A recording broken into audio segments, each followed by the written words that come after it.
Hey everybody, welcome back to the Quest for the Bestest. It's the podcast from Backlot Banter where we review every single Best Picture nominee. We're in the middle of our favorite season of the year, talking about another film today. That would be The Secret Agent, O Agente Secreto, from Brazil, directed by Kleber Mendonça Filho, starring Wagner Moura. Right? How you say it? Moura. Wagner Moura. You're introducing a Moura. lot of vowels in it that are not necessarily part of his name. Oh my God. Well, I'm excited to talk about this one. It's got, quite a lot of political drama, political action. And given that we talked about a Brazilian film of the similar setting last year, we've got some thoughts that we can maybe bring from the past forward into the future. Let's just dive right in, though. And I'll remind you what we did last time. We'll hear from Abram for the comment, and then we will get started with the review. We talked about the film's sentimental value from Joachim Trier. We quite liked it. It got an 8.8 out of 10, and so that earned it the spot number 2 on our Best Picture nominees official list, because now we're working with real information. Well, we did review. It was just an accident at the start of this season, and now that, unfortunately, much to my chagrin and anger and disappointment from the Academy, did not get nominated for Best Picture, and so that gets ixnayed off of this list, but it maintains its place on the other list of all the Palme d'Or winners. But we are working here. We successfully reviewed no extraneous movies, even though we reviewed almost half of our intended nominees before the nominations happened. It is what I calmed myself down with. It was the best worst case scenario. Yeah. No, it was a totally fine scenario. There's no worst that enters it. We reviewed a bunch of movies and had fun. True. That's what we do here, didn't we? Yeah. So I'll toss it to Abram here for our comment, and then we'll get in to discuss The Secret Agent. Yeah, I have an interesting comment here from John Tour 11. This comes from our 2026 Oscars nomination reaction. Yes. And John Tour had an interesting statistic here, and I want to preface this comment with Oscar experts among us. I'm giving you a maximum of 30 seconds to rebut this if this isn't true. Okay. Okay. John Tour says the following. Total nominations for the 10 Best Picture nominees. 2021, 60. 2022, 65. 2023, 71. 2024, 70. And 2025, 80. So, even though we have a new category with casting this year, the trend is clear. More nominations for the Best Picture nominee movies, which means fewer number of movies get nominated overall. That seems like very interesting statistics to me. I don't know if that's true. I feel like that seems like something you wouldn't just randomly come up with. I mean, the Oscars it's not there's not like a conspiracy. It's just like, oh, they got nominated. No, I just don't know how many get nominated overall. That seems like the missing variable in the equation here. There is a trend in that direction. There are only a select few Oscar categories where they will pick out things that aren't in your Best Picture 10, especially now that we are locked into a Best Picture 10. It is seeming more and more like the members of the voting members of the Academy will watch, a selection of films, about 10 films, and then just kind of disperse nominations across all of those. Hey, maybe you could say that's just because we've been getting some great films as of late, but we talk about them. We've reviewed them all over the last couple of years. There's some stinkers in there that didn't necessarily earn, 4, 5, 8 nominations, but they got them anyway. There's also some Best Picture nominees that only get 2 nominations. There's 1 or 2 of those every single year. Exactly. But I still maintain that, yes, I'd like to see some greater movie diversity across the Academy, not just in the makeup and hairstyling category, but I digress. Wow. No short films nominated for Best Picture this year. Yeah, what the hell? What the heck's up with that? Only long films nominated, like this one. Is this our longest film? Of 240? 240. How long is One Battle? One Battle Left, and that's got to be close to this too. Hang on, Marty's close to it also. Yeah, they're all about 245, I think. I'll find out. I'll find out while I team up. Should I just recap it? I'm sorry to take the reins, but yeah, go ahead. Recap it. Do what you know is your business. The Secret Agent. Thank you. Yes. What happens in this movie? Gentlemen, we find ourselves in Brazil, 1977, a time of great mischief, as the opening credits tell us, or opening titles tell us. And we all find our primary character in Wagner Moura. He is portraying Armando, or Marcello, as he is, known for a majority of the film. He has that secret identity because he is on the run from the fascist government that is in control of Brazil at this time. That is very clearly intertwined with business interests. He has angered a businessman some years ago, and this businessman has used his governmental contacts and the extrajudicial contacts that he has to put the hit out on Armando. And so he has to go into hiding while waiting for this resistance movement to basically scare up some passports for him and his son to escape the country unscathed. And what we kind of thank you for using the phrase "scaring up." We don't do that. You don't use that phrase enough. Yeah, anymore. yeah. Fair. Thank you. So the movie is largely concerned rustle with, up a couple passports. The movie is largely concerned with Armando sort of like biding his time, kind of trying to avoid capture and recognition by the state or hitmen that are chasing after him as well. Yes, yes. Tucker, I'm curious to hear from you first. What did you think of this movie? I think it's pretty solid. I think that I like the extended cast of characters that we're introduced to. I think on that point, I'm a little bit underwhelmed by the utilization of this supporting cast of characters because they ostensibly become non-existent by the second half of the film. But the main character is very interesting, and especially as someone who didn't really know the premise going into it, other than general time period, main star, name of the movie. Mm-hmm. He's not a secret agent. Correct. He's just a guy. And so I think this movie places through the title a fascination with me trying to look into him deeper than maybe is even warranted by his actual life. And so I think that level of scrutiny that I was kind of giving the film, of waiting for there to be this other shoe to drop, like a turn of he actually is an informant or actually does have these ties. The reality is he's just a guy who was working in tech and he has a son. That is his actual context. And so this movie feels surprisingly personal. We say that it's got all these political themes, and that's true sort of as an underpinning. But the reality is this is a pretty tightly scoped film in terms of we don't get anything about the wider political context. You have to kind of infer a lot of things. The motivations are very personal in terms of why someone is being hunted or why they're a refugee or whatever. And I think that that's an interesting sort of twist on things. I do think that though I think that's a strength of the film, I'd balance it out by saying that I also felt that maybe the movie there wasn't a ton of forward momentum because I don't really know where we're going or why we're going for a lot of the movie. It isn't even until over halfway through the movie, about halfway, when we understand that there are hitmen coming after him. We get sort of these teases earlier on in the movie. It's a fascinating film. I think that there is a bunch going on, but I don't know if I was really propelled by it, because I do think that it doles out its information in such a odd and kind of backwards way, and I think that's interesting. But it meant that there were just long stretches of this film where I was a little bit confused on what actually was happening. And so then I had to kind of retroactively be like, okay, I guess I can sort of understand now why things were happening the way that they were. But yeah, it's good. It's interesting. I'm interested to talk about it maybe from you guys who understood it a little bit better. I know I'm going first because I do think that there was just something missing for me in terms of really getting engrossed in the drama. I like the main character. I like his personal stakes, but I don't know if I like it too much more outside. I'm feeling like I want to go next, so I'm just gonna grab it and go. I was kind of disappointed by this one, to be honest. I think in the day that I've had since Abram and I went and watched it together in the theater, been kind of letting it bounce around in my brain like two quarters. And kind of jingling around in there, and those quarters it's never like putting really 2 quarters in a bucket. You're just like, whoa, they're rattling around. and you know how when you go to the gumball machine, they have the little slots that you put the quarters in. The quarters in my mind never really found their slots of understanding and comprehension on this movie. Whoa. And so that's a level of metaphor that few people are operating on.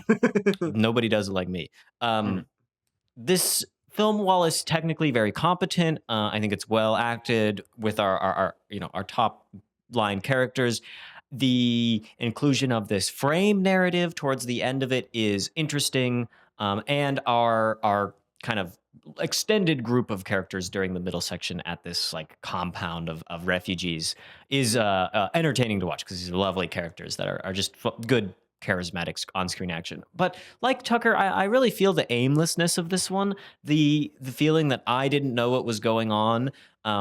And as I've tried to drill in a little bit more about like what is this movie getting at, I don't quite have a lot to say. But what I do have to say is that I think the focus on the kind of more community aspects of it, and both in the community of where Mora's job was, that we hear little bits about, what his relationship with his now deceased wife and her parents are, and then the relationship that he has with all of these other refugees, and then versus the powers of the state and the business.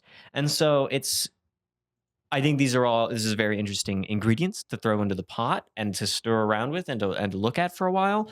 But I don't know what we arrive at by the end of the movie, other than this kind of like thought-provoking storytelling method to get to that, Mora's character that Marcelo doesn't make it out of the situation, or Armando, I guess, as we should probably just call him by one of the 5-6 names he has in this.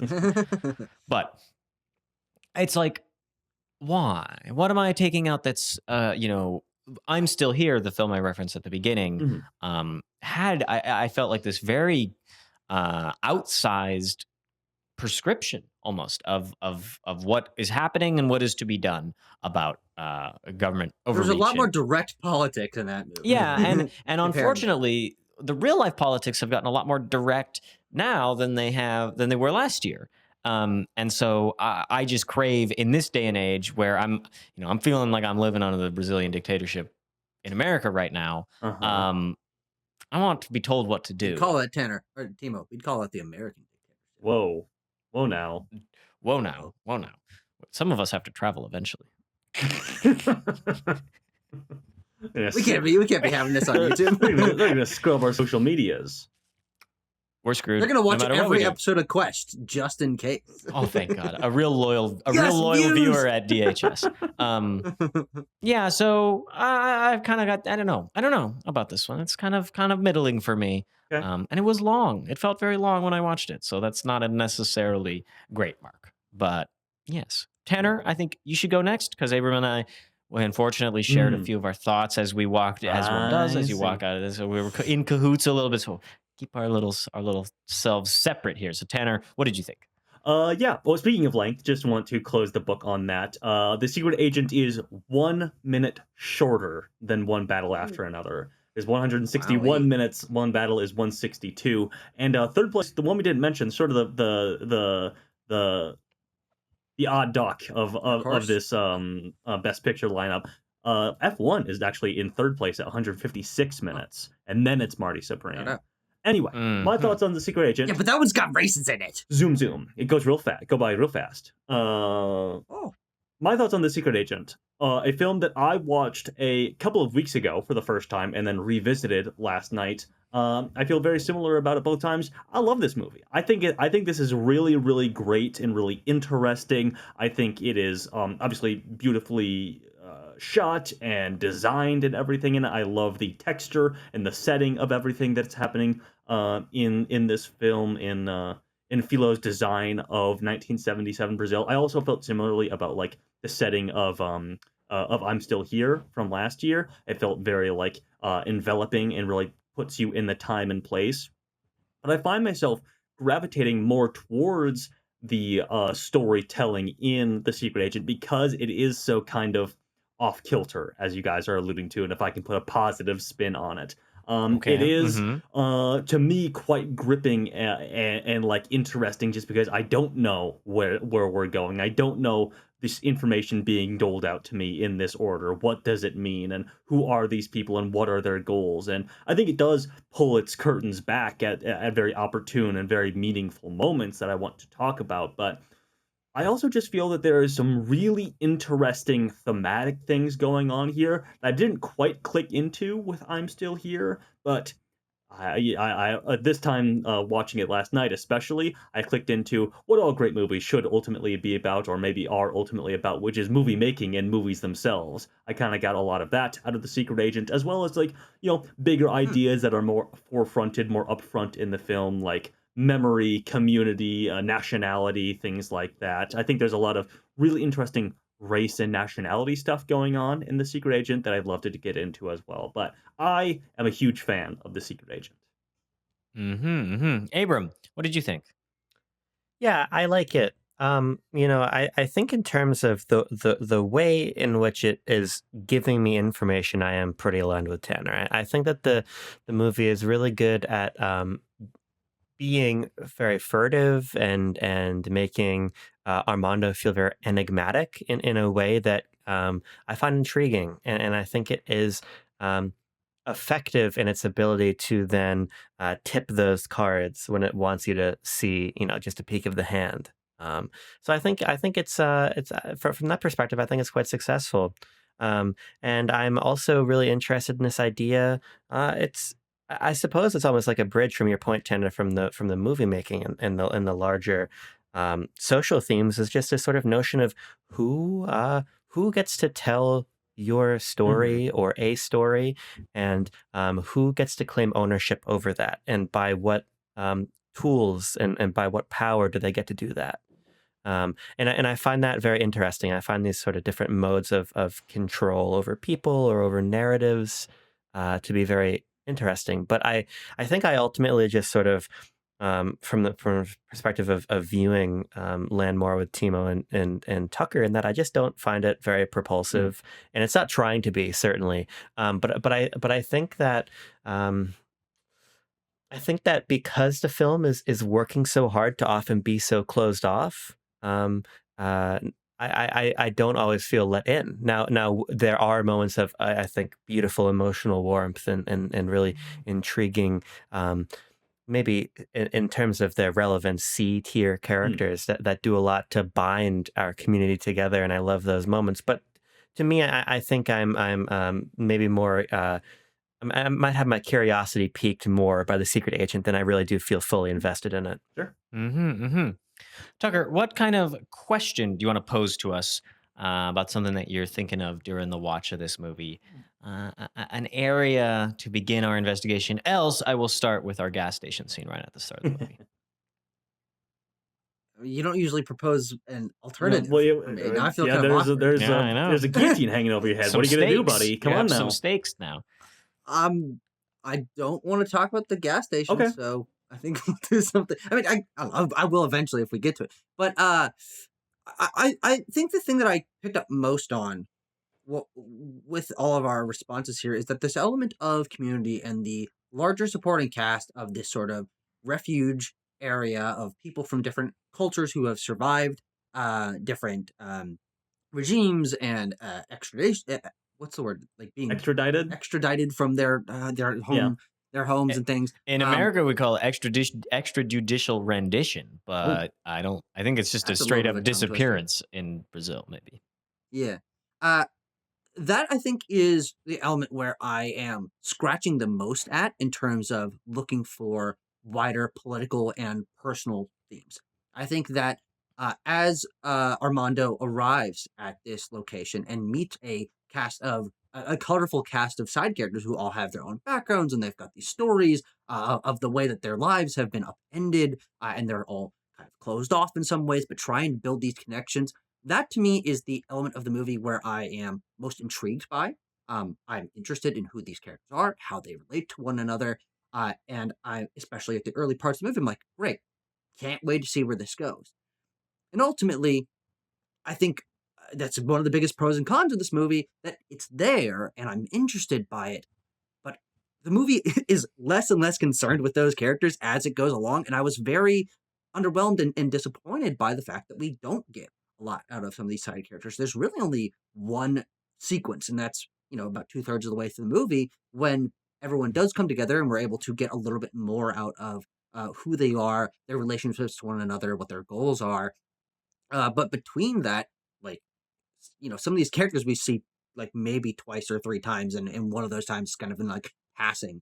Uh, And so I think that the movie does a great job at getting me established and curious about this world. But and I think this is kind of going to be my recurring point of I like the movie, but when I'm finishing out the film and looking back at the things that I was most curious about, I'm not sure that where the movie ends and where it spends its time in its like closing chapters, I find is uh really building upon where I think the movie is at its most interesting, especially in this storyline of this group of refugee characters. I'm fascinated by them, but like again, we barely get to Mm. know any of them, and we don't really get to get too much dynamic or relationship out of this place, because Armando's always somewhere else, and Mhm. he's interacting with his father-in-law and with hiding from a gaggle of a variety of goons that are all hired for different levels of Yes. criminality.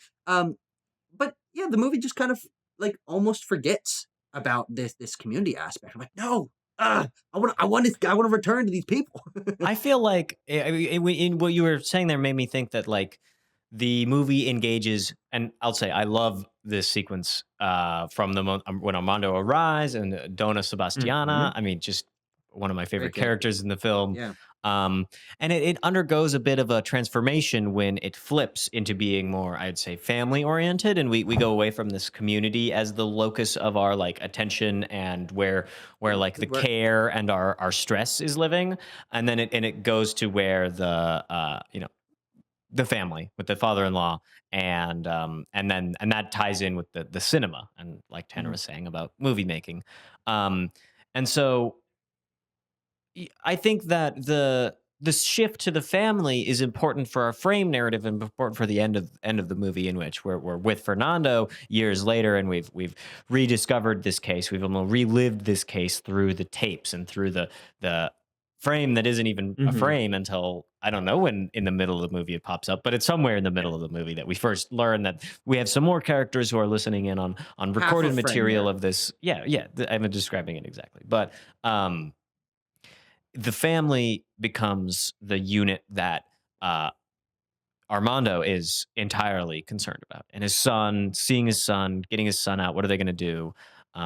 And so that then, I'm also sad to see these side characters that are lovely go, but I think we gain something with the inclusion of like the father-in-law is a really really excellent character, and the very kind of Yeah. depths of the like who really is the parent in this situation, and the, this kind of turmoil that the state is causing with the search for Armando, well, how is that affecting the child and the family, all that?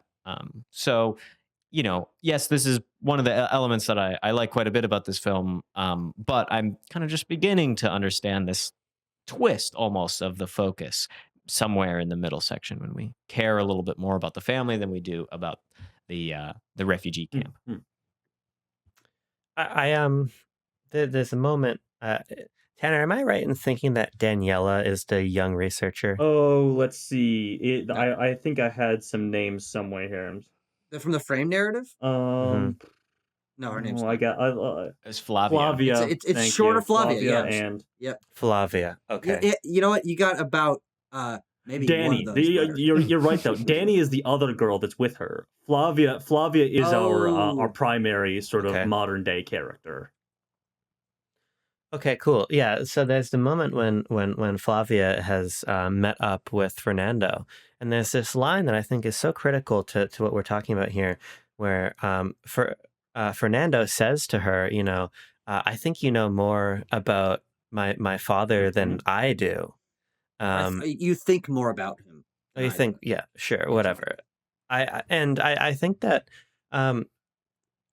such an interesting tension in this story as it relates to these characters that are sort of brought together in this sort of person to person ring of protection that they've been brought into, is that nobody quite knows how to open up, and not everybody's here on the same side. Not everybody's traveling the same direction. We literally have people headed to Sweden. We have all these different goals and all these different priorities, and I think that the film is sort of constantly centering at something else, and I like that, and I think I'm very interested in the way that there is not that like unity of this group at the center, I think that sort of like treacherous feeling, that unease, is quite critical, and why I like the frame story so much is that I think I think it's in no uncertain terms really working to kind of give us as the viewer a character in the story, and I think this notion of the responsibility that Flavia feels to tell the story of Armando is very interesting in a way that these other people couldn't, in part because they're watching for their own identities. Some of them won't even share their actual name. So then whose job is it to make sure that what Armando stood for and what he was killed for, that story is told? And that's I and think. who is able to do that but a modern woman? Mm-hmm. Shout I out think to that modern there's women. Shout out. so fucking true. I think there's something important too, obviously, that like the modern day setting that we see with these university students like piecing together archived interview tapes, cassettes, and things like that, and like the benefits and also the limits of trying to do that, of that historical not revisionism, but looking back on and trying to piece things together and trying to parse out the truth of things that happened decades ago. But to the point of the side characters, I just want to sort of clear the air with my thoughts on this, because I've seen this even from people who also similarly like adore the film, is that they love this ensemble and all the side characters, and they have favorites like Donna Sebastiana, for example. And I like all of them too. I think the ensemble is very talented, and I like the texture that they add to the entire film, and I like them in their bit player scenes. But when I think about the movie, I don't think of it as an ensemble film. I don't necessarily think it is. And so I don't really hold a lot of stock with like, oh, I really liked this side character for these bevy of reasons. What I think about more so with the ensemble is like they come in and they each have like this very memorable scene. And a lot of times that memorable scene is around a secret that they are keeping.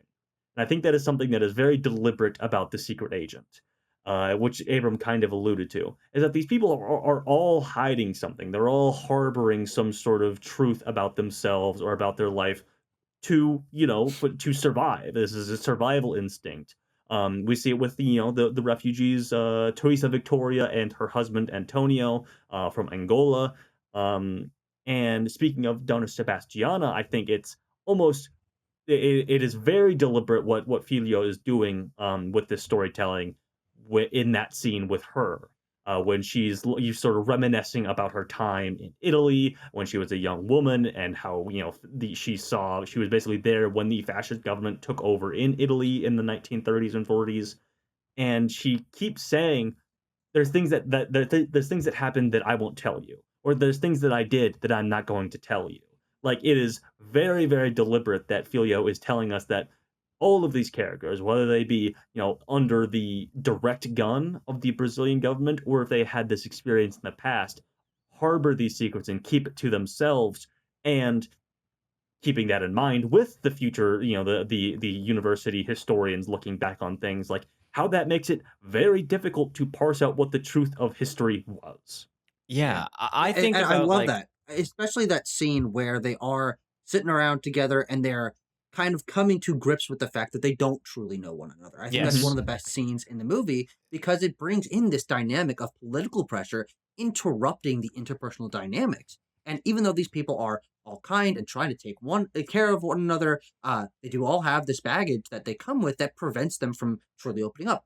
I love that, and I think that that's exactly why I'm fascinated by this part of the movie, and why I guess I'm even more frustrated by the fact that this feels like, to me, almost an afterthought in terms of the runtime of the film, because I like that one scene, but man, I wish we got to see more of the ramifications of that, more of the interplay between I'm not going to share this element because I'm afraid for the repercussions, or that you're going to be suspicious or something like that, because there's yes, this tension but presented of should they trust one another or not. mhm. But ultimately, because we see these characters so few times, I never feel it actually impacting our characters outside of that one sequence. What they do mention, I think is the kind of I don't know. It's the moment in that scene where the other shoe drops is when um, Armando says, they're out for they want my head currently. They are currently looking to kill me.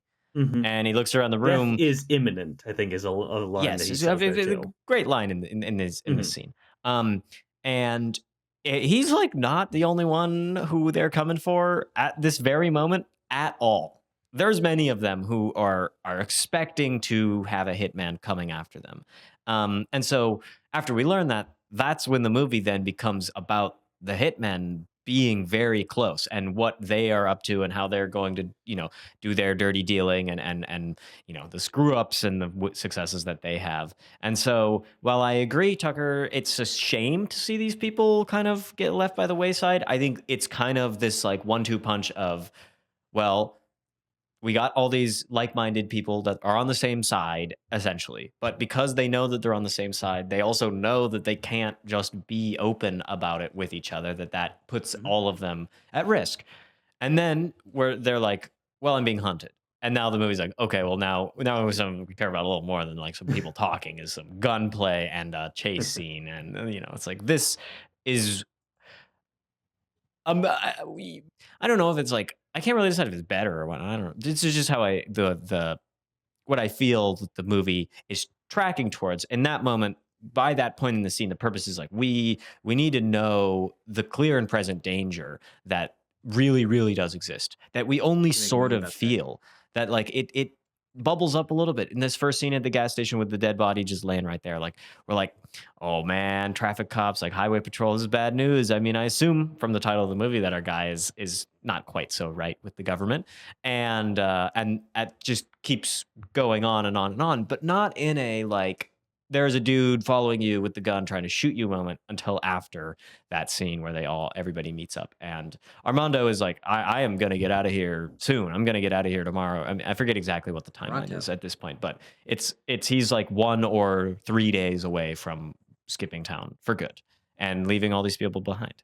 Mhm. I think another thing I would just say is I feel community isn't just the people that are in it. I think that one thing that this movie does really nicely is establish these places to me that feel so familiar and feel so specific. And I kind of understand a routine for for these people because we're coming back to Sebastiana's place, where we're in the movie theater, we're in the building where we're making identification cards. And so I kind of get there's this interesting feeling that the movie has where on one hand there's this great sense of familiarity to where we're going and to our routine and to the people we encounter here. But there's also this a very palpable unease. And I think that unease comes in part from, in my view, a very deliberate absence of characters at many times. And I think that when the movie's playing those two off of each other, I'm thinking, to tie it into what Timo is saying, when when the hitmen are close and they're trying to figure out if Armando is at the movie theater or he's at the ID card office, these feelings of familiarity and unease really come to a head because I know where people should be. I kind of know who should be where, and that's being twisted. And maybe we can't trust all of these people that we just see momentarily, so we don't even know if we can trust them to begin with. I think that the film has a really good sense of anxiety, and I don't think that the anxiety would, for me, be as clear in the filmmaking if we spent more times we had like a kitchen table spaghetti scene with the group at different intervals across the movie. I like that we use it sparingly. Certainly. I'm thinking about unless you got something. No, go right ahead, Timo. The community of our villainous characters. We're talking about the community Yes. of our protagonists, mostly Armando, but it's the villains do not act alone. They the have Legion of structure. Doom here. Yes. The Goon Legion of Squad. Doom. The Goon Squad, as it were. They- Absolutely, Timo. It's in a much more twisted way. It's in a much less, human to human way. It's transactional. They negotiate. The two main hitmen who have a very strange relationship that the movie basically sprinkles a little bit of like, now ain't that interesting? And we're not going to say a whole lot more about it, so you can just think about it now. The There is, like that yeah. it strongly suggests it's a coercive relationship, that the younger guy, who is the stepson of the other one, doesn't really want to be there, but doesn't really have much of a choice. Yeah. And I then they go wa- and hire another guy to do the hitman, and they Yeah, take a huge profit on top of it. They love doing some oh fuck, what's the word I'm looking for here? Delegation. Delegation. Thank you. They love doing some delegation with murder. Yes, you don't actually want to be the guy to pull the trigger. It's a pyramid scheme Advice- with murder advice is what they from have me. here. Yeah. But Timo, I think you're exactly right. I do love the relationship that all of our villainous characters have, and to the point of you talking about the two hitmen, Bobby and hang on, I can get the other guy's name. Is it no, that's Bobby there. I'm trying to find it in the cast list. But the important thing I feel is there's a lot of father-son relationships across the entire film. Lots of them. The hitman, obviously. There is the police officer and his two sons. There is Girochi and his son, the businessman, and then there is, of course, Armando and Fernando, who are sort of our And heroes. Alexander and Fernando as well. Oh, true. Yeah, Another father-son. no, father-in-law and son, but yes. No, but no. No, he means grandfather, grandson is what Tucker's Fernando. talking about. Alexander and Fernando, I thank you. who's functionally I his misheard. Yeah, father. good point. Yeah. Good point. But yeah, there are these father-son relationships, and I think it is kind of interesting that we see them working together villainously, and then our good guys. He doesn't get to hang out with his son. He doesn't get to have that connection with his son. The sort of quote unquote bonding that we see other characters have, whether they be like covering up disappearing people or actually disappearing people or organizing the disappearance and murder of people. Otherwise we disappearing a leg. Exactly. All of these other father-son duos or trios rather get their own, are basically together all the time. We always see them together. I mean, I don't know jack shit about what family and family values mean in Brazil, but this would lead me, if I did know anything, to be like, well, that has a lot to say about that these so there's something there in that these I don't know, ne'er-do-wells are very united as family, and the sons are right there with the dad. The dads are very it's legacy. authoritative. It's legacy and history and memory that gets passed down. These guys get to remember the work that they did with their dads, and when they're old men, they can maybe brag about it or whitewash it or however they want. Whereas we see Fernando doesn't get to do that. He doesn't remember his father, and that's the real tragedy at the end of the movie, is that his father and does was he remember separated. his mother either? Yeah, no, not really. He has memory of his grandparents and the stories that he heard about his parents growing up. He doesn't have any firsthand accounts of that. Whereas all these guys for all the fraught relationship, they seem to have a close connection and even a love for their fathers. That can get them in trouble potentially, but they still harbor it. Tanner, can I ask? I need to do a little bit of plot clarification with you, and you're the two-time He's the plot guy. So really, the crux of the issue here is that Armando was working for a publicly funded University. research institution, and they were patenting technology that would be very financially lucrative. However, it's not in the public market, and Girardi wants to come in and take over the operation so he can get the profits of what they're researching. Yeah, certainly. I think there's maybe less of a a plan in place for Girardi. Sure. I think I kind of view him, along with all the other villainous characters, as I kind of wanted to get to if we're talking about them, as just fucking idiots, just dumb idiots with means, basically. Which we obviously have no frame of reference for in the modern day. No, not one at all. But no, I think our great leaders, leaders are intelligent and gracious. He is, yeah. I think you can definitely read that into the character, Abram, that he sees opportunity for profit and growth if he gobbles up and privatizes all of these sort of ideas that are being patented out of public research, out of this university. But also, I just kind of see it as he sees this. He has connections to the government, clearly. He sees this opportunity to Yeah. basically slice up these people and privatize them as he sees fit, out of just nothing other than like control and greed. Yeah, okay. So the reason I wanted to make that clear is because I think that the film does this interesting thing where there is talk of larger political ideological reasons why Armando is an enemy of the Mhm. state. They accuse him of being a communist. Right.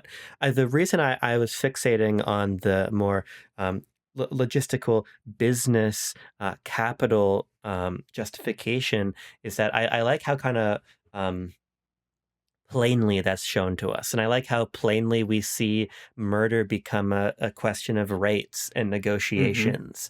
And it's this I think that the film is very good at sort of illustrating how our evil characters are sort of adherent to this capitalist opportunity, whereas our good characters are people of the arts and people of the sciences and people of the sharing of knowledge and protection and opportunity for each other. I think that there's just enough to clue you into the larger like political ideological difference there, but I think we really ground our sides, as it were, in like a real interest for money and for haggling or for the sharing of information and goods and knowledge. I think that extends to behavior specifically too, like the way that we get to see.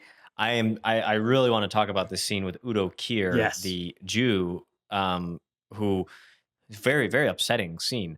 And but just think about like the behaviors and then the dickishness that our police captain acts in, and how where we see what's his name, Valdemar, I believe, is the guy who brings all the produce by. He's like, sure. yeah, I got all this extra produce, and hands it out, and he's like, well, these people can't really go grocery Right. shopping; they might get got, so we're gonna bring it by, and it's extra. It wasn't really gonna be used, so that and just more fuel for that point of there's a very big distinction between our ideological sides, even though that we get a lot of different little mirror shades and refractions on exactly how that is person to person within them, within each side. Tucker, you were Yeah. going to go with something? Well, on the point of the villains, I think this is again another element where the movie could have been more connected to the current, as of the time, political climate and the governmental structure and the tensions. But ultimately, it's all like tangentially connected to those things. They're not really required for you to understand why the motivations of any of these characters are the way they are in this film. It's this tension and context that fuels the fact that there are refugees and that the murders are happening and the police are taking advantage of things. But all the people involved in the actual goings on of the story of the secret agent are not like they're not political figures. They're not military. They're people taking advantage The of the cops situation. don't even wear uniforms. Yeah. I don't. But They're I like, guess yeah, they don't. They're like the guy and his The- sons the- are the wearing guy at the t-shirts beginning and do. stuff. Yes, Euclides and his two sons. Yes, Euclides and his Oh, sons. sure. Yeah, Yeah, yeah. don't and they're in charge. But I think that's interesting, and also again it also is on the flip side seems to be true for the characters who are being chased by the law and who may be executed or shipped off or disappeared or whatever. In that, as far as we know, they aren't actually communists. They aren't actually revolutionaries. They aren't actually any of these things that maybe the state sees them as. And again on the other side, it's guys that are just out for money. They are hitmen. They're not like literally soldiers or anything like that. And so there's this context of the what the four of us know primarily from watching I'm Still Here last year, learning about the context of the political ramifications of Brazil at the time, and then applying it here as like a bed, but we're kind of separated from that. I think that's interesting. It keeps it more interpersonal, but it's not like the movie's not. I think it could maybe, in my mind, might have been a little more interesting if it was more explicitly connected to that. But it is also interesting that it's more So- not than I so Well, expected. here's what I would Okay. say, because I think that like a fascist government deploying allies in capital and people who are willing to do wanton violence to people who are not outward revolutionaries, but instead just problematic to the power and the ideology of the fascist state is literally happening halfway across the country right now in the US, Right not to now. mention Brazil in 1970 and many countries that our characters fled from, like Italy, to this point. I think that part of what makes this film interesting to me is that it is indicating the way that this sort of fascist Coercion. government deploys arms of capital and of people willing to do violence on their behalf that aren't as sort of mainstream institutional as the military like or something. Gestapo or secret police or whatever. Yeah, it's a hitman that's just like, it's these freelancers, and they're gonna get this other freelancer who's he's your guy. A lot of us here are freelancers, Hey, more power to him, I guess. So this is one of my favorite things about the film, and it comes in this sort of this furthest flashback when we understand, yes, the stuff about Armando as a university scientist back in the early 70s. And as a and his long-haired meeting of hippie freak. Girotti. He's a long-haired Yes. hippie freak university science, important to recall. Exactly. Which The is hair more just important than the hippie aspect, but this pile of things that Girotti takes issue with, I think, in this scene is really what moves me, and the breaking point that comes at the end.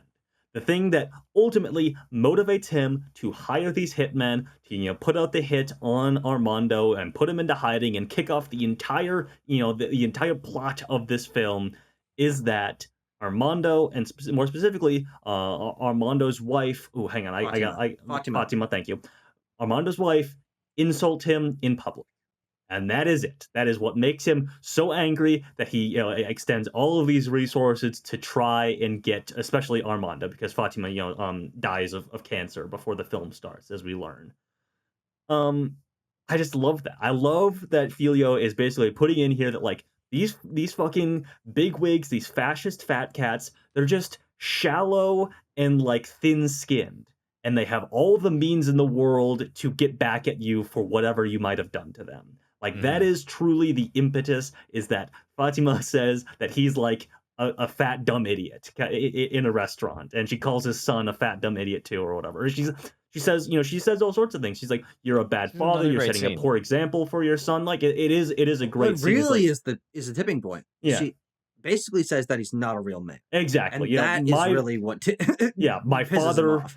my father has been working from the age of 9. That's a real man. It comes after Girotti says the thing is like, "Oh, it's a family business, and I've been working in this for a long time. I put blood, sweat, and tears into my company." I was like, "Okay, yeah, sure, pal." Old BST, baby. Exactly.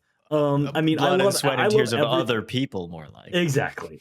I love everything about this. I think there's some really Can I interesting add a little stuff. thing that I really like about this? Go for it. Well, the storytelling. You mentioned, Tanner, that you're like, or what? Yeah. No, it was you, Abram, who was like, the way that we construct the doling out of information in this film is really unique. And in this scene, chef's kiss in its payoff, because we are.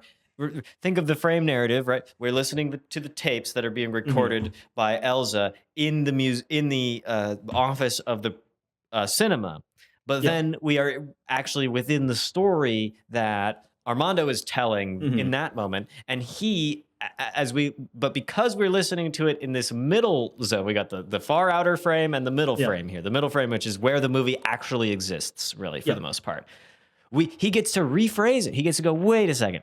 I didn't tell you that what I told you is not actually true. And now we have to construct that the night before, we see this meeting play out very poorly, in which Girotti basically fires everybody and is just like, completely mean and horrible. And we're like, oh, we really hate this guy. And then Armando's like, but wait, it's actually because of this meeting, this dinner that my wife and I had with him that really turned it all sour. And so just like that, ways that we got that information, I think is really well done, because it adds dramatic tension, it adds this great reveal, and it leads to this really, really powerful character scene that I just want to shout her out. Oh, I lost is the it actor Fatima's for actress? Fatima's actress, Alvis Carvalho. Yes, exactly.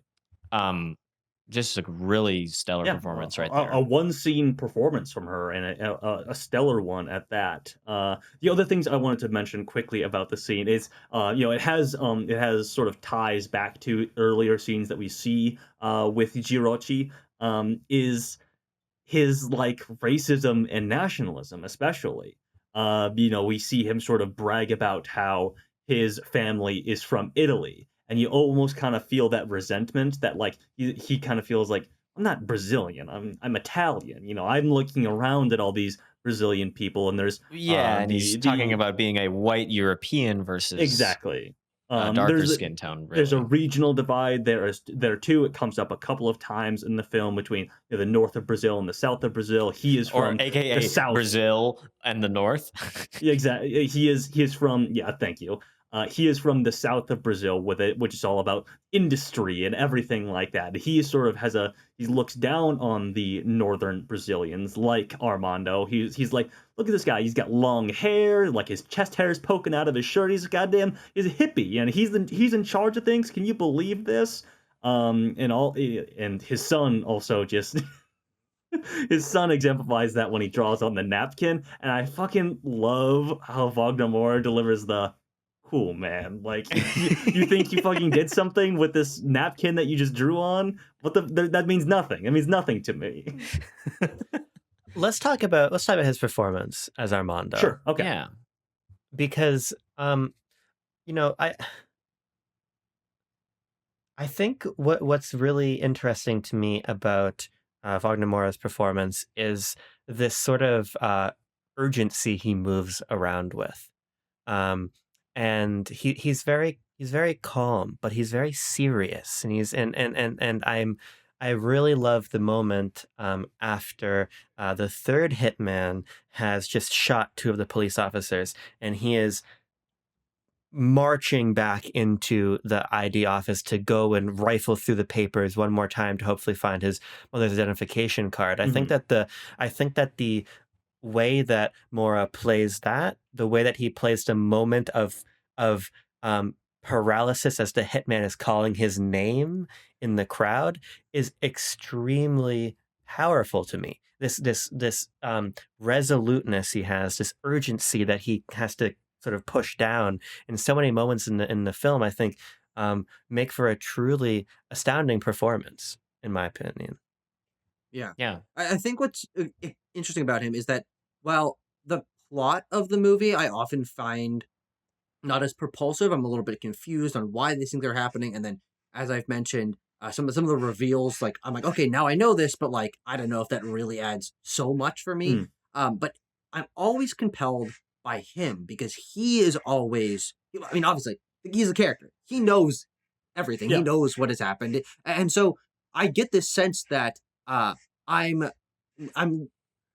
one step behind him, frankly, which is very uncommon for films. I mean, obviously, we are aware that there are these hitmen and there's these police, and we're introduced to those characters before he's aware of them. So we have that step in front of him. But on the other side, like the knowledge that he has of Jirochi and his wife dying, and all of these things that are the real context as to why he's there, we're not let into those until halfway or over halfway through the movie. And so, and especially as he's so mysterious as the movie starts, and he's like, essentially, he's a guy, he's traveling, he's arriving somewhere, he's setting up shop. I don't know what his job is. I don't know where he's coming from. Like that's all. Yeah, exactly. Is he a secret agent? I'm like, well, he knows if he's a secret agent or not. And so I get this interesting like engagement out of him, his character, and his performance, where I'm always searching for little moments out of his performance.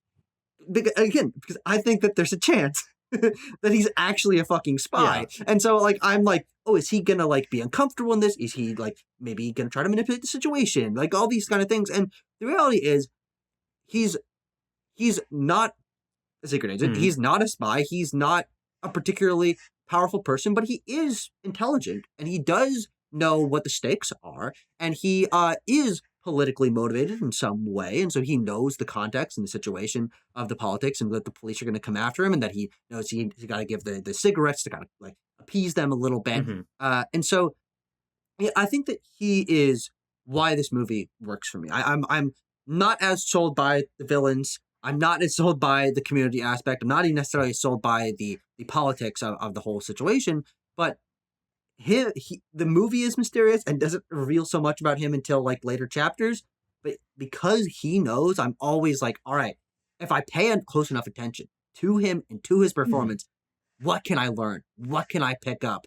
And that makes the performance like really magnetic because I'm always just paying attention to his eyes and the way he treats people and the way he builds relationships. I just looked it up. Maybe you don't. Maybe you do. Maybe you don't remember. But he was in Civil War, the Alex Garland movie, and I was like, where have I? Because he was so familiar on screen to me. I'm like, man, I've seen this guy before, but it wasn't ringing in my head. Of course, then also on Narcos played Pablo Escobar. Also, as I noted in my Venmo payment to Timo when he bought our tickets, star of the forthcoming pop culture event of the year, Maul Shadow Lords on Disney Plus. Is that animated or is that live action? Animated Darth Maul show. Oh, that's right. That that's right. Yes. I have a sequence that I want to talk about, or I guess is he Maul? No, that's Sam Witwer. Of course, they couldn't get anybody else to play Sam Witwer or to play Darth Maul. So then he's not really a star. Anyway, but he's like, there's a sequence or a running sort of visual motif that I want to talk about. There's a leg in this movie. I don't know if you guys caught that. Yeah, there's a fucking leg. The hairy leg. The hairy leg, and how it it sort of transforms from this thing that we see in the belly of a shark in a very striking scene that happens early on in the film to a sort of like football that gets passed around, or it's a MacGuffin almost, I guess, for the villains of the film. Our heroes are not really concerned with it almost at all, which I think is kind of interesting. No. It is a thing. They know it as like the pop culture thing. Exactly. And it becomes, of course, in the Brazilian newspapers, this sort of urban legend sort of thing. And I have, sort of, I think what I have my theory on, or my read on what this is being used as a device for. But I wanted to... Is the leg actually alive?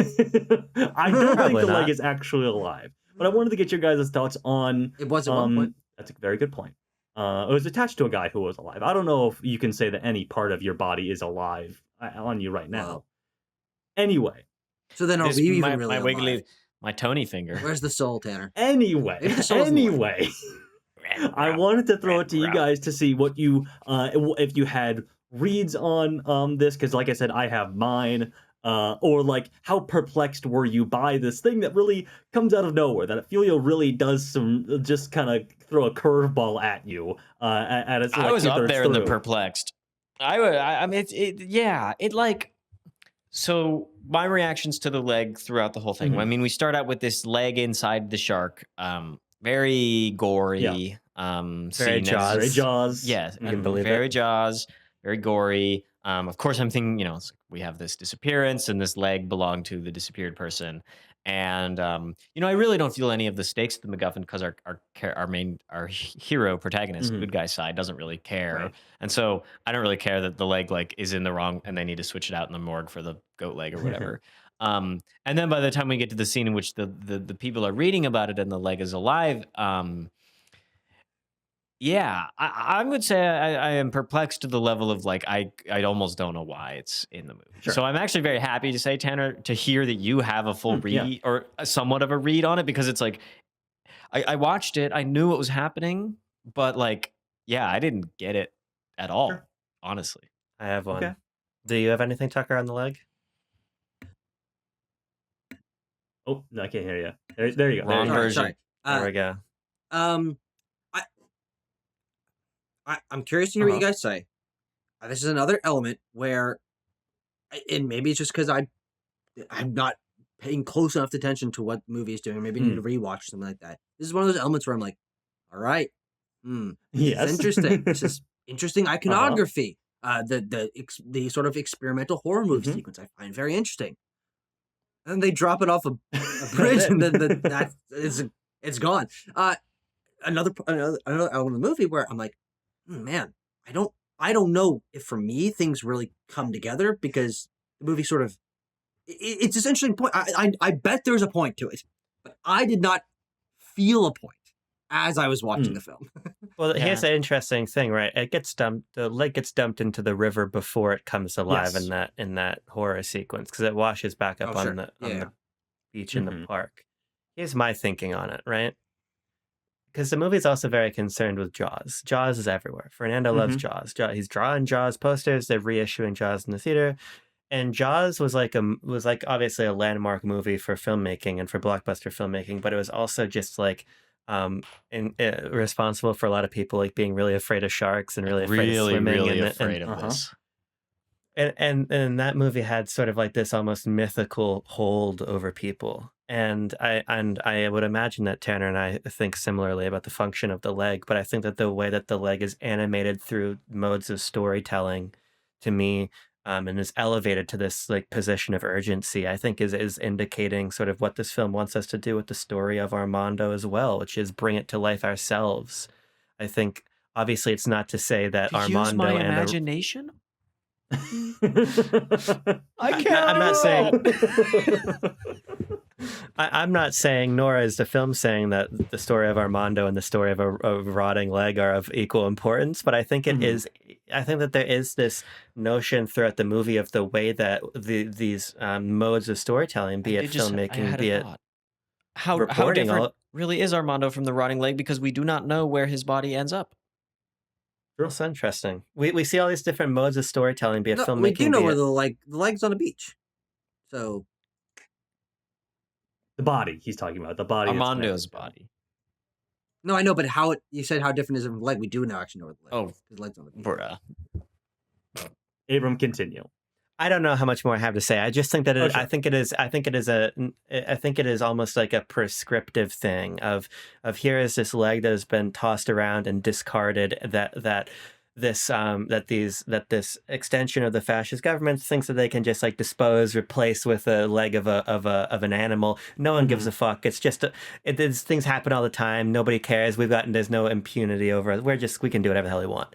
Yeah. But through this reporting, through this storytelling, through what becomes this sort of oral tradition and imagination, the leg is not forgotten. The leg is something important. The leg is something to remember and to hold on to. So that's sort of what I took from it. Much like Armando's tale.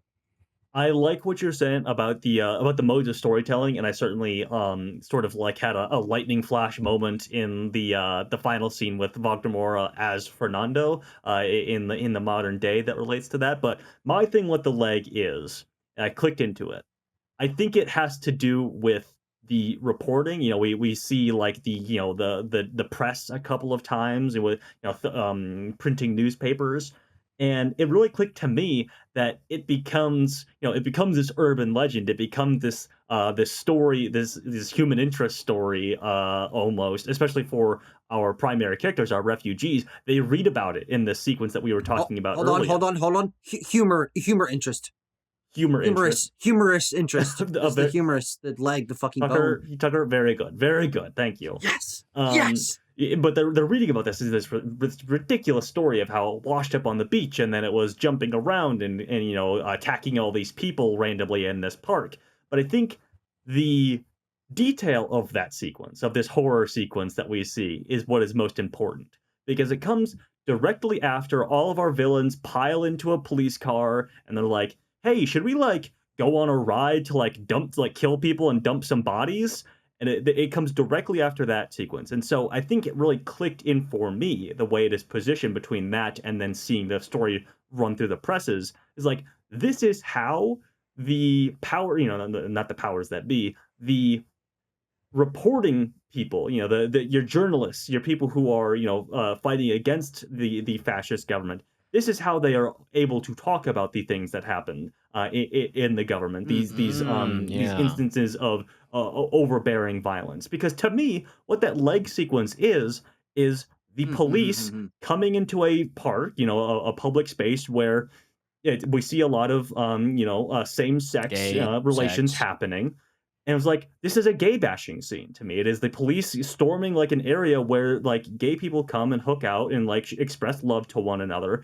And we see these intense bits of violence of people getting kicked in the face and blood running down their face and being tripped and pushed over and everything like that. I was like, the leg is standing in for the fascist police, the police that come in and break this up. But the journalists are not allowed to talk about this. We see that Euclid's is like reading the newspaper, and his son's like, "Why are you reading that newspaper?" He's like, "I'm just looking to see if there's any petty communists talking bad about the police in here." And so this is how they are able to do that, I feel. Yeah, when the leg goes missing, they talk about it in this urban legend horror sort of fashion in the paper, but it is like the police have done away with this evidence that was of clearly a human person that has gone missing, and we have to talk about it in this way. But it's the only way we can get this printed. Mm-hmm. I really like There's that. also the other side of that, because I think that's a great reading. My mind went to, and I don't know if these two are, maybe they're polar opposites, maybe they coexist, I don't know, is the idea that, because the only other thing that we really learn from the newspapers is that during Carnival, there's been all these murders, all these people that have died. It's something, I think by the end, it's like 92 people or something like that. And all we learn is that headline, big number, all these deaths have happened. Frankly, no one's really talking about it. Like, it's, it's brought up in passing a couple Euclides times, is but it's never like bragging about it almost. He's like, it's going to be that 100. number's going to be way more. Don't worry. Yeah. He's not disgusted by it at all. No. Yes. But my point being, we learn about that. We learn it more about it as a statistic rather than a human interest story, rather than the lives of these people, the human cost of what 92 lives and those deaths actually mean, what they represent, why they happen. We never learn any of that. We do see a lot of people talking about this goddamn leg, though, and so maybe there's another side of that reading, again, that might be kind of opposite of what you're saying, but that in this time, maybe it's because the journalists can't talk about it, or maybe it's because the people, it's so rote to them that they aren't interested in talking about the scores and scores, nearly 100 lives that have been lost in a couple week period, that they're like, the thing that they do talk about is basically a urban legend, a funny little horror story thing. Like, that's what gets them talking, rather than the fact that nearly 100 people have died recently. There's like that disconnect between the reality of the killings, of the deaths, and what people are actually interested in talking about, both on a journalism side, police side, but also just the people. Like, the people could be talking about this and like writing about this, but they largely seem unconcerned. People are going about their daily lives and just being like, "Oh, what if there's a fucking leg that like kick people?" Haha. Yeah, it's kind of like Tucker. What you're saying is downstream of what Tanner's saying. The journalists are this is their way to interpret this news and to get it out there, and then it's not really up to them how people are going to interpret it. And by and large, people just want to live their lives and doing the work. They have to talk about it. They have to report it in any fashion that they can, and this is the way that they can do it. Yeah, certainly. Let's see. Can we go back? I wanted to talk about the scene with Udo Kier and absolutely. This scene, very strange to me because of the sheer disconnect among all these characters, and like the why of it, the kind of why it exists in the movie. I get kind of. It exists in the movie to show what Euclides and his sons are like, and they're not, they're total asshole dickwads, just like not very good people. But I'm a little like, I don't know the motivation, like our character motivations of why Euclides needs to show this off. Like, is it a power play? Is he like gonna just be like, look, I can just go into this guy's shop and like torment him for a little while and then make you watch and then we'll leave. The misunderstanding that the Brazilians can't understand that he is Jewish, and the kind of obsession with the scars of war from these men who can constantly inflict scars like this to other people. It is horrifying in a way that I'm a little, I guess, displeased with, because the point of it isn't clear enough to me to be like, so like, why did I have to watch this poor guy get like, other than to understand what I already do, that this police chief is not a good person. So what do you guys read about this scene, or any other observations you have from this moment where they go up to the, I forget, I don't know, he's a shopkeeper of some sort. Yeah, I can find his name here. Udo Hans is the name of the character. Yes, Hans yes. is, and Udo Kier, of course, make of this scene. Yeah, he's a famous guy. The late great Udo Kier, by the way. I think this is maybe his last he died film. this year. Yeah, it might be his last. Last year. Yep, it is. Yeah, it's his last act. I mean, I certainly have mine, and I think I have to disagree or push back a little bit, Timo, on you talking about Euclides and his sons coming in and saying and feeling like they can push this guy around. I think Mhm. I mean, that we sort of hear from them that they feel very differently, at least in the ways that they're willing to verbalize. Sort of implicitly, they just feel that they can do this. But Euclides at least has like a respect for this guy because he thinks he is a Nazi soldier hiding out in Brazil. Like that's what he thinks that Hans Oh, sure. is. He likes him because he's a Nazi, Exactly. He's like, but he's not. this guy's a war hero. But he's a Holocaust Exactly. survivor. Yeah, he's the Yeah. opposite of a Nazi. Like Euclides would not be like fawning over this Technically, guy. the Nazis survived the Holocaust as well. Yes. I guess so. They They inflicted it. Euclides as well. would not be fawning over this guy if he knew he was a victim of, terrible acts of war and Holocaust. He likes him because he's like, this guy was strong. He was a soldier. And look, he's got the scars to prove it. And it is this like sort of fascist death cult worship thing. And like, this guy fought and died, and, almost died for like the, his government, his cause and everything like that. The great project. or Exactly. Like, and they as tools of a fascist government as well, like love that. They love that this guy, it basically has all these badass scars that he can show off. And he's like, why wouldn't you want to show these off? You're a fucking hero, man. You're the best. I knew it. I knew it. He's just too dumb Sorry. to understand that what Hans actually is, and Hans also has the secret again that he's harboring, that he's keeping from Euclides and these other police officers, because he's like, I don't know what they would do if I told them the truth, if I told them I was misleading this entire time, and it's all hedged in, of course, that like his friend at the shop is like, they're too dumb, they'll never understand. Mm-hmm. Udo Kier, friend of the show, was in Dancer in the Dark. Oh, true. With Bjork. Yeah. I actually do have a quote. I have a quote from a review from David Ehrlich that I really, really liked about this scene, if I can find it here. The scene stands out for the contrast it draws between the permanence of scars and the mutability of the conclusions that people can draw from them. I think that really ties into the idea of histories written by the victors and the trying to piece together the true story of what happened that runs through this entire film. That even like these guys can pretend and tell the story to all their buddies, including Armando, who, as far as he knows, like that is also what Hans is. As far as he doesn't speak German, he doesn't know what these other guys are saying. Like as far as he knows, Hans is a Nazi soldier that these guys look up to. Yeah. Which might color his impression of this man, and not really see him for the more tragic and more heroic side that he really is. Mm-hmm. Yeah, I mean, what that kind of makes me want to do, Tanner, that quote, in your reading of that scene is go to the ending, which we touched on a little bit, but this conversation with Flavia and Fernando, it's a nice acting moment also, because after I got over like the 5 seconds, oh wait, is somehow Armando alive? I'm like, oh wait, hold on. Armando is a vampire and he lives forever. This is the third vampire film nominated for Best Picture this year. But I think it's just a well acted sequence, because I feel like Wagner Moura is able to dial into a meaningfully different, but also obviously informed by his performance as Armando role there. But what do we make of Fernando's lack of either lack of information about his father, or just sort of not entirely forthcoming demeanor, and what Flavia's visit means to him? What do we think about that?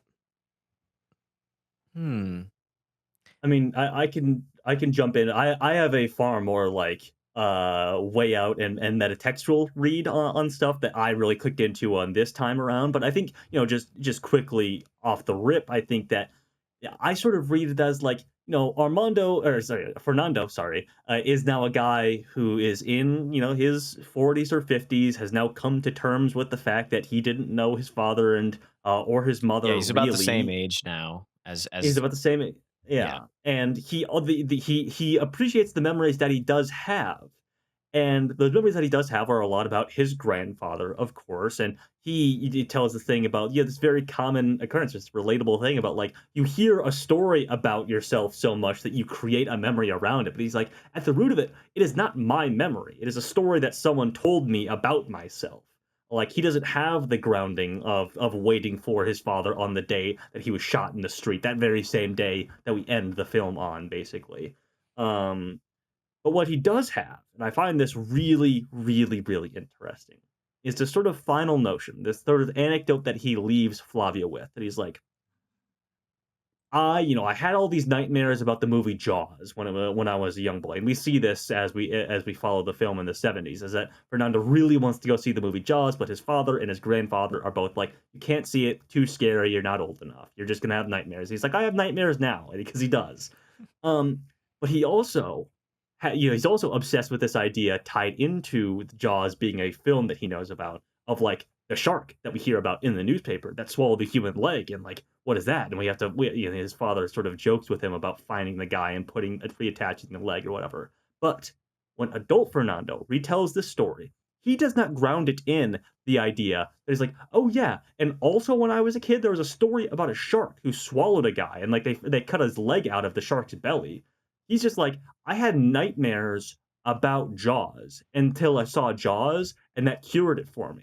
And so to me, what the scenes feels like is Filio almost saying, like, these films, these monumental films in history, can sort of smooth over and rewrite memories almost.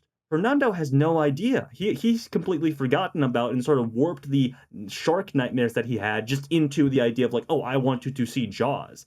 No idea about the other, like the real historical fact that happened in his history, that he was sort of like, contemporary to.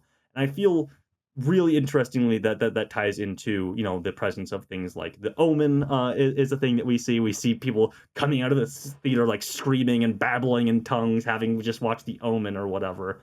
And maybe this film in general, or like what this film is about in general, and how it ties into collective memory and history. Yeah.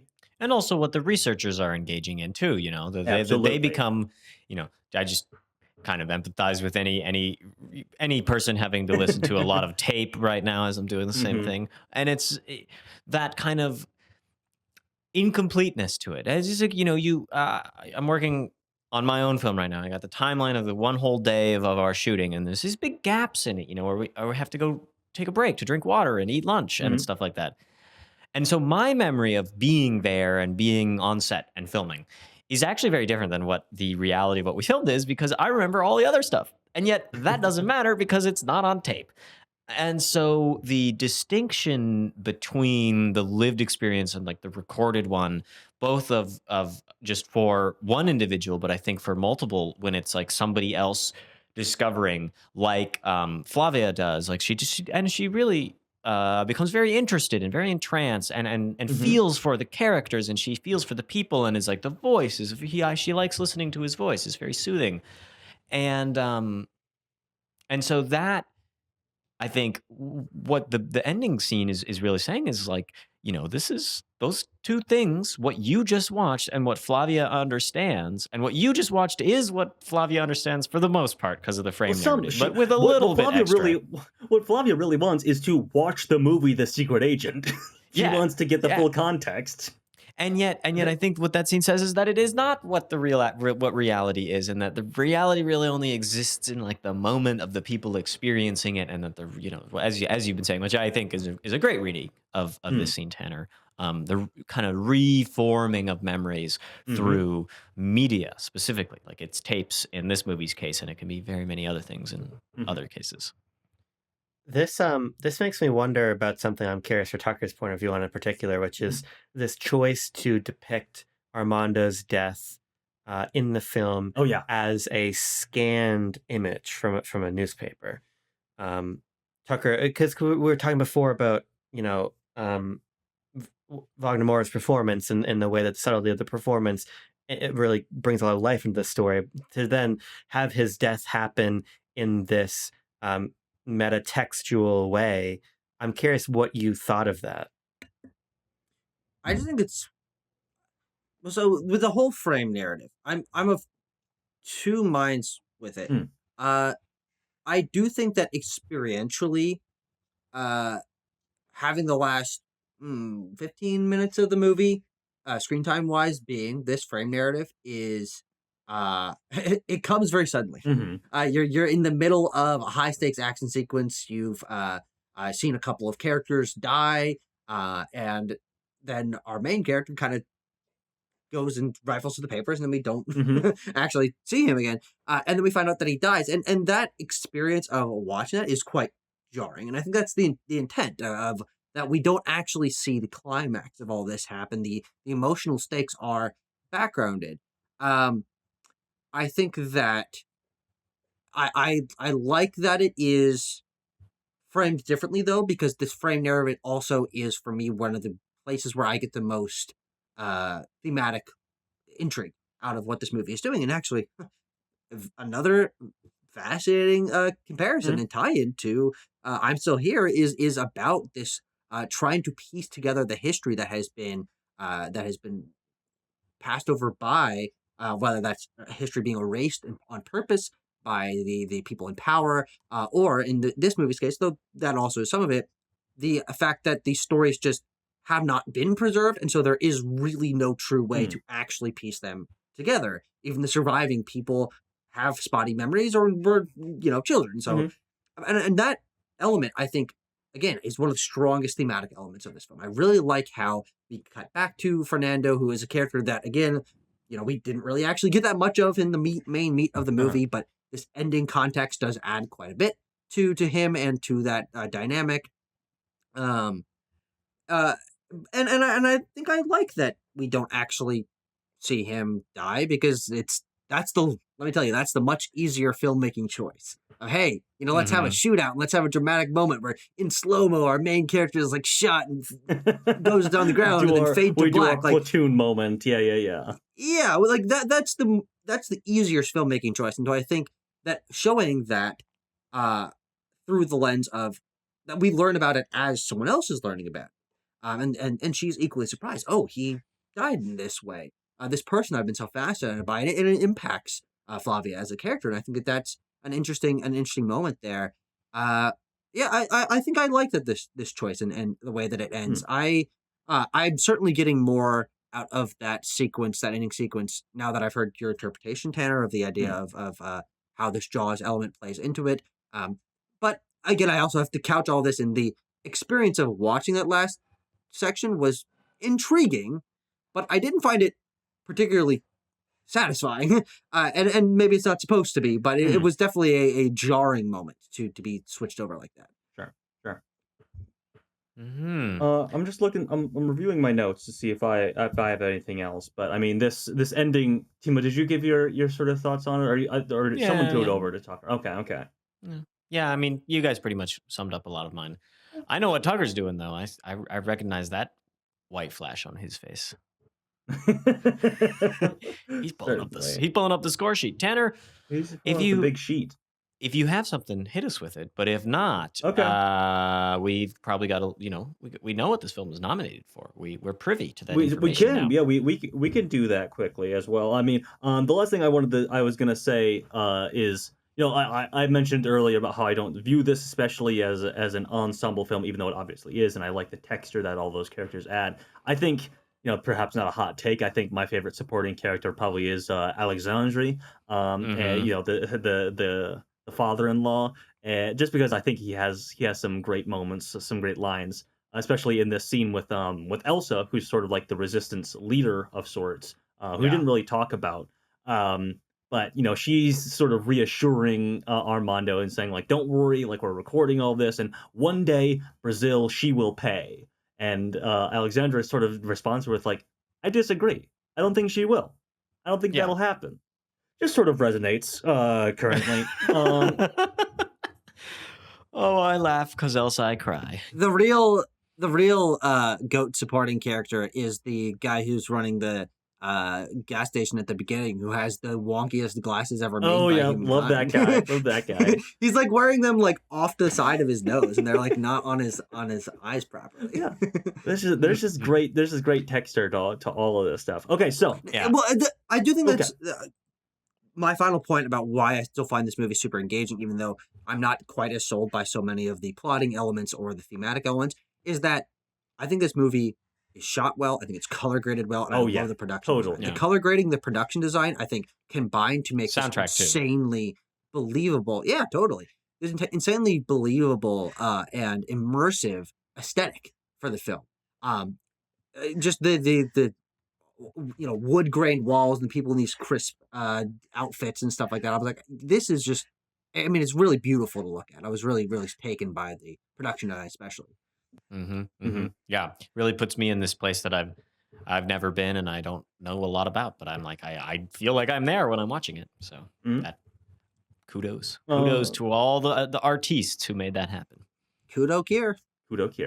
So the Secret Agent, we weren't able to do this for the other films that we reviewed. Maybe we don't necessarily have time to do it for the other ones now, but we can play catch up at some point on a future episode.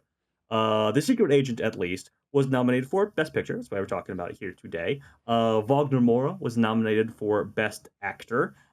It was also nominated for Best Casting and Best International Feature. So best Casting is a great poll because there's a lot of Exactly. characters in this movie. Absolutely, Yes. it is. Yes. Yeah. Well, cool. We shall see if it wins any of those awards. Mhm. But yeah, now it is time for us to give it our own award, a placement on the list. The placement is an award unto itself. It is an award unto itself. You got chosen by us. We are awarding it a score. That's right. True. And we are going to award it a score in 3, 2, 1.